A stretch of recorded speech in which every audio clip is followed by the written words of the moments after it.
कल्पना करा, फक्त 3 शब्दांचं एक साधं वाक्य आणि त्या एका वाक्यातून मानवी इतिहासातलं सर्वात भयंकर, विनाशकारी आणि रक्तरंजित युद्ध उभं राहिलं. मी महाभारताबद्दल बोलतोय. अच्छा, म्हणजे तो द्रौपदीचा प्रसंग. अगदी बरोबर. जेव्हा द्रौपदीने दुर्योधनाला उद्देशून म्हटलं ना की अंधे का पुत्र अंधा, म्हणजे अंधाचा मुलगा अंधाच. ती एक छोटीशी टिप्पणी होती. हो, कदाचित रागाच्या भरात किंवा उपहासाने केलेली. हो ना, पण त्या एका वाक्याने दुर्योधनाच्या मनात असा काही सोडाचा अग्नी पेटवला ज्याचा शेवट कुरुक्षेत्रावर लाखो लोकांच्या मृत्यूने आणि एका अख्ख्या साम्राज्याच्या विनाशाने झाला. अरे बापरे, हा प्रसंग ऐकायला जितका अंगावर काटा आणणार आहे ना, तितकाच तो आजही आपल्या रोजच्या आयुष्याशी जोडलेला आहे. म्हणजे कसं काय? म्हणजे हे बघा, आपल्याला नेहमी वाटतं की युद्ध ही फक्त शस्त्रास्त्रांनी लढली जातात, पण सत्य हे आहे की युद्धाची ठिणगी ही नेहमी शब्दांमधूनच पडते. हां, खरंय. मग ते 2 देशांमधलं युद्ध असो किंवा नवरा बायकोच्या बेडरूम मधला, आपण तंत्रज्ञानात कितीही प्रगती केली असली तरी संवादाच्या पातळीवर आपण आजही त्याच मानवी चुका करत आहोत ज्या हजारो वर्षापूर्वी लोक करत होते. हो, अगदी. आणि म्हणूनच आज आपण या सखोल चर्चेत एका अत्यंत महत्वाच्या विषयावर बोलणार आहोत. आज आपण महाराष्ट्रातील वारकरी संप्रदाय आणि भगवद्गीतेतील शिकवण्यांकडे वळणार आहोत. पण इथे आपण एक गोष्ट स्पष्ट करूया. हो, नक्कीच. मलाही तेच सांगायचं होतं की आपण इथे कोणताही तात्विक किंवा आध्यात्मिक प्रवचन देणार नाही आहोत. अगदी. आपण या प्राचीन ग्रंथांचा वापर आजच्या काळातील एक रिलेशनशिप मॅन्युअल म्हणून करणार आहोत. घरातील रोजचे वाद, जोडीदारासोबतची भांडणे, वृद्ध पालकांसोबतचा ताणतणाव आणि भावंडांमधले क्लेश, यावर हे शेकडो वर्षांपूर्वीचे विचार आजच्या आधुनिक मानसशास्त्रापेक्षाही कसे अचूक उपाय सुचवतात हे आपण डिकोड करणार आहोत. बरोबर. आणि या मिशनमध्ये आपण सखोल माहिती घेणार आहोत. आणि यातली सर्वात रंजक आणि महत्वाची गोष्ट म्हणजे या संतांनी मानवी मनाचे जे विश्लेषण केले आहे ते आजच्या या इन्फॉर्मेशन ओव्हरलोड आणि अत्यंत तणावपूर्ण जीवनशैलीतही तंतोतंत लागू पडते. म्हणजे त्यांनी मानवी स्वभाव आणि नात्यांची गुंतागुंत ज्या बारकाव्याने ओळखली होती ती खरोखर थक्क करणारी आहे. होय ना. आता संवादाची सुरुवात कुठून होते? साहजिकच शब्दांमधून. अगदी. तर संत तुकारामांचा एक अत्यंत सखोल विचार येथे समोर येतो. ते म्हणतात, आम्हा घरी धन शब्दांचीच रत्ने, शब्दांची शस्त्रे यत्ने करू. म्हणजे शब्द हे केवळ संवादाचं माध्यम नाही, तर ते शस्त्रही असू शकतात आणि रत्नही. होय, आपण ते कसे वापरतो यावर सर्व काही अवलंबून आहे. जर आपण मानसशास्त्राच्या दृष्टिकोनातून पाहिलं ना, तर जेव्हा आपण एखाद्याला अपमानास्पद शब्द बोलतो तेव्हा समोरच्या व्यक्तीच्या मेंदूत अमिगडाला नावाचा भाग ट्रिगर होतो. अमिगडाला म्हणजे तोच भाग ना जो माणसाला फाईट ऑर फ्लाईट म्हणजे लढा किंवा पळा अशी प्रतिक्रिया द्यायला भाग पाडतो. अगदी बरोबर. जेव्हा दुर्योधनाला तो शब्द लागला तेव्हा त्याच्या मेंदूने त्याला लॉजिकल विचार करण्यापासून रोखलं आणि थेट सुडाची भावना निर्माण केली. आणि आज आपल्या घरातही हेच होतं ना. मला इथे एक आधुनिक रूपक किंवा एक साधं उदाहरण द्यायला आवडेल. हो, सांगा ना. आधुनिक काळात तोंडातून निघालेला शब्द हा सेंड केलेल्या मेसेज सारखा असतो, जो अनसेंड करता येत नाही. अगदी तेच. घरातील रोजच्या वादात आपण रागाच्या भरात असेच शाब्दिक बाण सोडतो.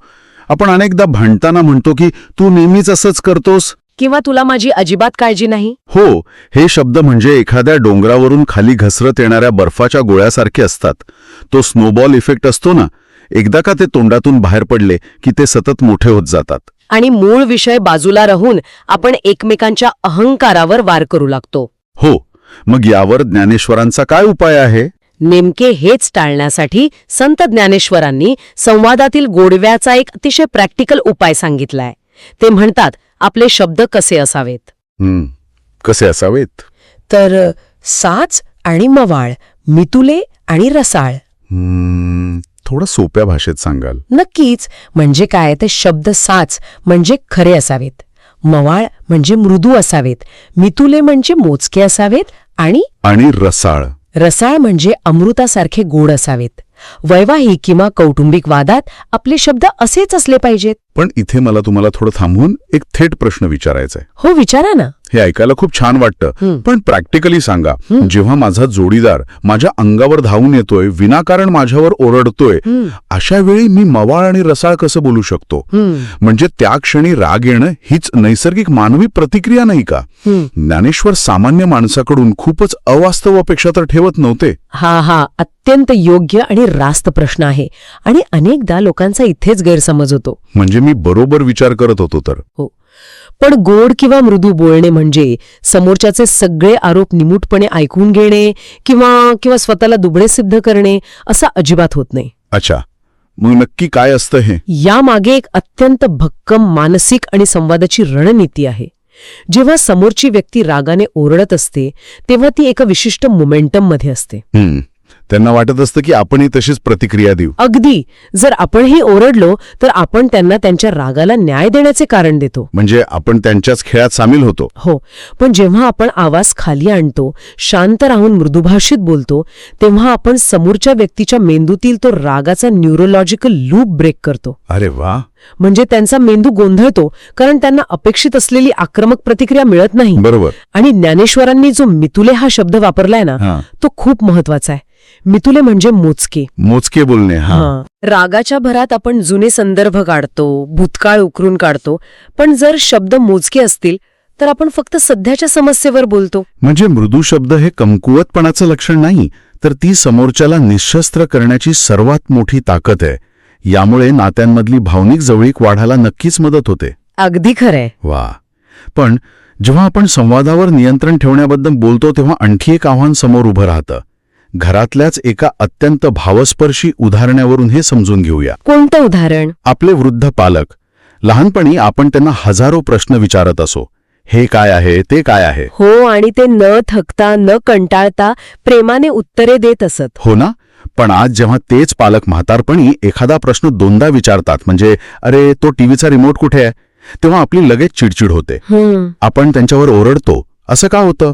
समोरची व्यक्ती जेव्हा आपल्याला असं सतत देवचल्यासारखं वाटतं तेव्हा शांत कसं राहायचं? जर आपण याचा मोठ्या चित्राशी किंवा व्यापक संदर्भाशी संबंध जोडला तर याचं मुख्य कारण म्हणजे आपण प्रतिक्रिया आणि प्रतिसाद यातील फरक विसरलो आहोत. रिॲक्शन आणि रिस्पॉन्स. होय, आपण अनेकदा चिडचिडीतून, रागाच्या भरात विचार न करता इम्पल्सिव्ह प्रतिक्रिया देतो. आपण विसरतो की त्यांना आपल्या पैशांची किंवा संपत्तीची गरज नसते, त्यांना केवळ आपल्या वेळेची आणि संवादाची ओढ असते. खरंय. भगवान श्रीकृष्णाच्या जीवनातील शिशुपालाचं उदाहरण येथे अगदी चपखल बसते. शिशुपालाने श्रीकृष्णाला भर सभेत 1-2 नाही तर तब्बल 100 शिव्या दिल्या, 100 अपराध केले. मग श्रीकृष्णाने त्याला लगेच का नाही थांबवलं? सामान्य माणूस असता तर पहिल्या शिवीला त्याने तलवार काढली असती. कारण श्रीकृष्ण इम्पल्सिव्ह प्रतिक्रिया देत नव्हता, तो विचारपूर्वक प्रतिसाद देण्याची वाट पाहत होता. प्रतिक्रिया ही भावनेतून येते तर प्रतिसाद हा विचारातून येतो. अच्छा. श्रीकृष्णाने 100 अपराध संपेपर्यंत जो पॉज घेतला तो अत्यंत महत्वाचा आहे. मानसशास्त्रात याला पॉज बिफोर यू रिस्पॉन्ड असं म्हणतात.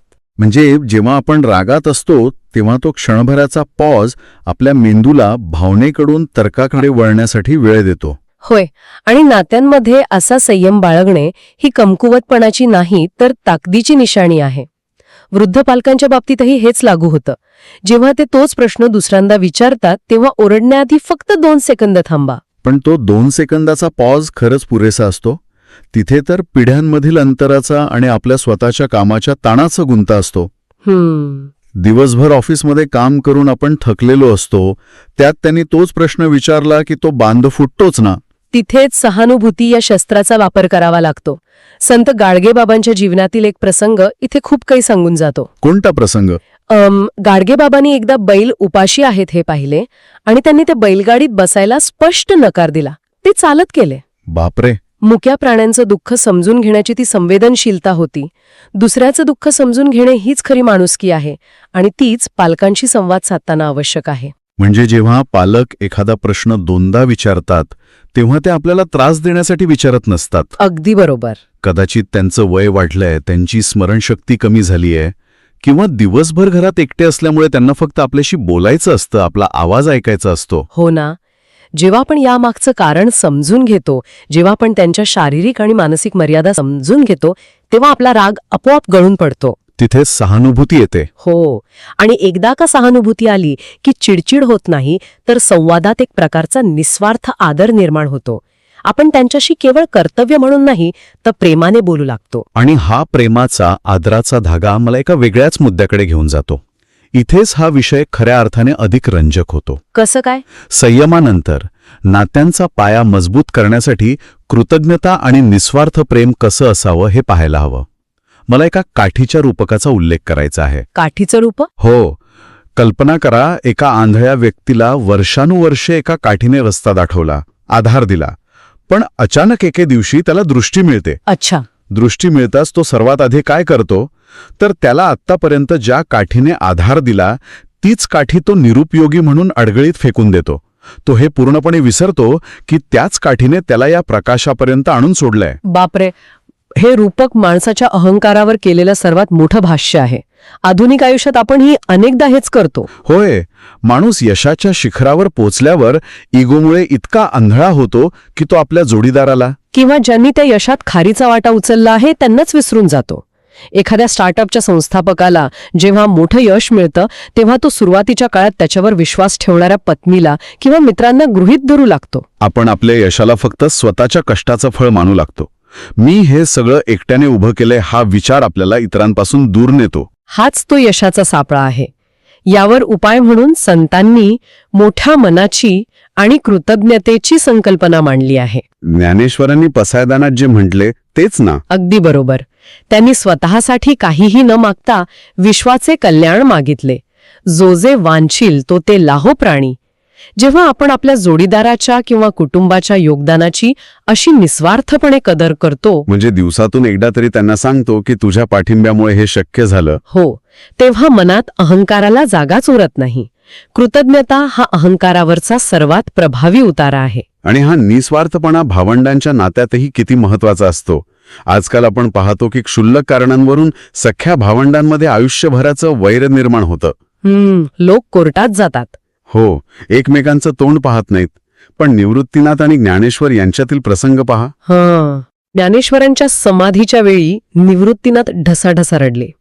त्यांना हे पक्के माहीत होते की ज्ञान कायमचे राहणार आहे, आत्मा अमर आहे, हे सर्व तत्वज्ञान त्यांना पाठ होतं, पण तरीही ती रडले. कारण भाऊ म्हणून ते सगुण रूप पुन्हा दिसणार नाही, धाकटा भाऊ कायमचा दूर जातोय, याचे ते प्रचंड दुःख होते.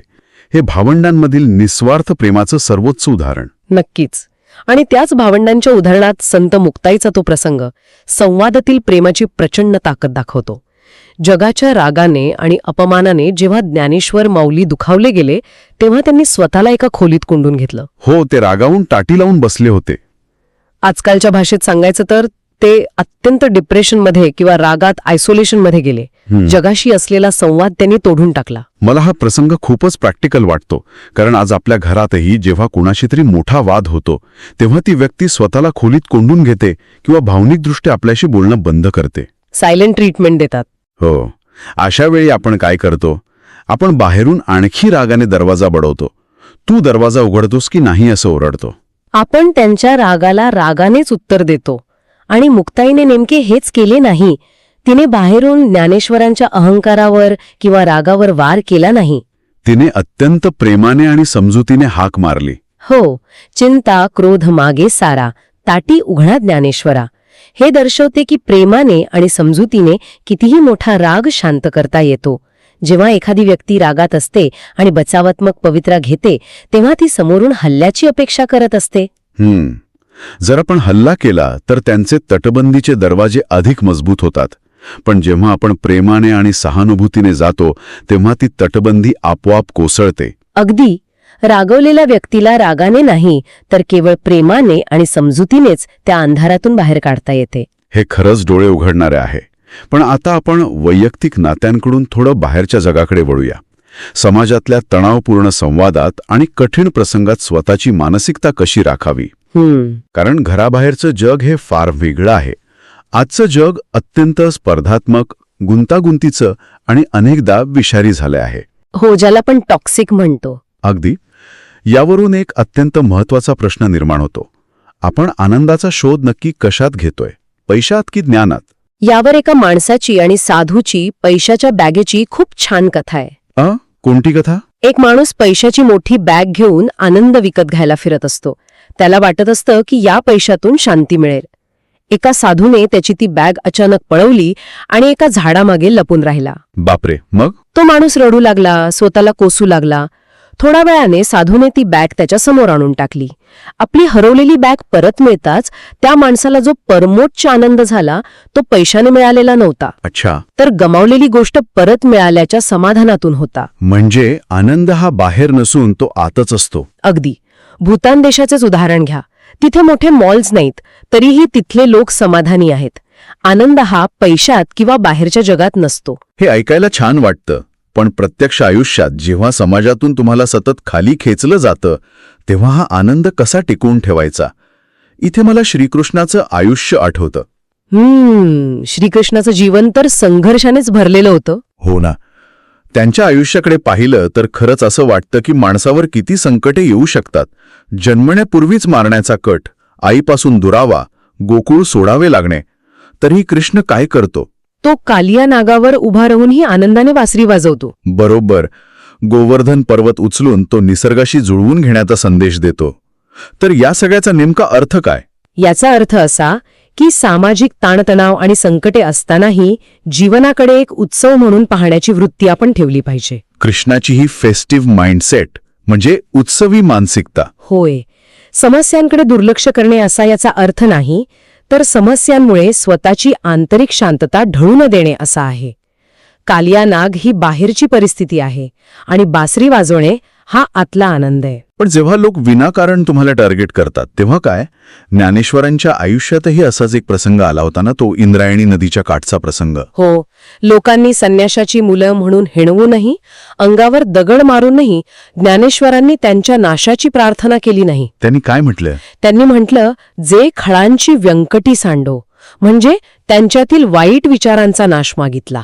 पण मला एक सांगा, एखाद्याने आपल्याला दगड मारले, आपला प्रचंड मानसिक छळ केला, तर आपण त्याच्या चांगल्यासाठी प्रार्थना का करायची? हे खूपच अन्यायकारक वाटत नाही का? हाच तो सर्वात मोठा विरोधाभास आहे. क्षमाशीलता ही समोरच्या व्यक्तीसाठी नसतेच मुळी. ती तुमच्या स्वतःच्या मानसिक आरोग्यासाठी असते. अच्छा. जेव्हा आपण एखाद्याबद्दल मनात राग धरून ठेवतो तेव्हा आपण स्वतःलाच आतून जाळत असतो. ज्ञानेश्वरांनी त्यांना क्षमा केली कारण त्यांना स्वतःचा वेळ आणि ऊर्जा द्वेष करण्यात वाया घालवायची नव्हती. म्हणजे कठीण संवादात समोरच्याला संपवण्यापेक्षा त्याच्यातील चांगुलपणा जागा करणे हे आधुनिक काळातही खूप प्रभावी ठरते. अगदी अचूक. आपला रिमोट कंट्रोल दुसऱ्याच्या हातात न देणे हीच खरी भावनिक बुद्धिमत्ता आहे. खरंच आपण आज या सखोल विश्लेषणाचा खूप छान धागा बांधला आहे. संतांचे हे विचार केवळ जुने ग्रंथ नाहीत, तर ते आजच्या काळातील रिलेशनशिप मॅन्युअल आहेत. नक्कीच आहेत. शब्दांवर नियंत्रण ठेवणे, प्रतिक्रिया देण्याऐवजी प्रतिसाद देणे, यशाच्या काळात जोडीदाराप्रती कृतज्ञ राहणे आणि अडचणीतही बासरी वाजवणाऱ्या कृष्णासारखा उत्सव साजरा करणे, हे सर्व आपल्याला एक चांगला माणूस बनवतात. होय. आणि नात्यांमध्ये एक वेगळीच सुरक्षितता निर्माण करतात. तर या सखोल चर्चेच्या शेवटी आपण एका नवीन विचारासह थांबूया. कोणता विचार? संत तुकारामांच्या मते जर शब्द हेच आपले खरे धन आणि रत्ने असतील, तर आज आपल्या नात्यांच्या बँक अकाउंटमध्ये नेमके काय जमा आहे? आपण शब्दांची उधळपट्टी करून भावनिकदृष्ट्या दिवाळखोर झालो आहोत, की संवादातील गोडव्याने आपण खऱ्या अर्थाने श्रीमंत आहोत? याचा नक्की विचार करा.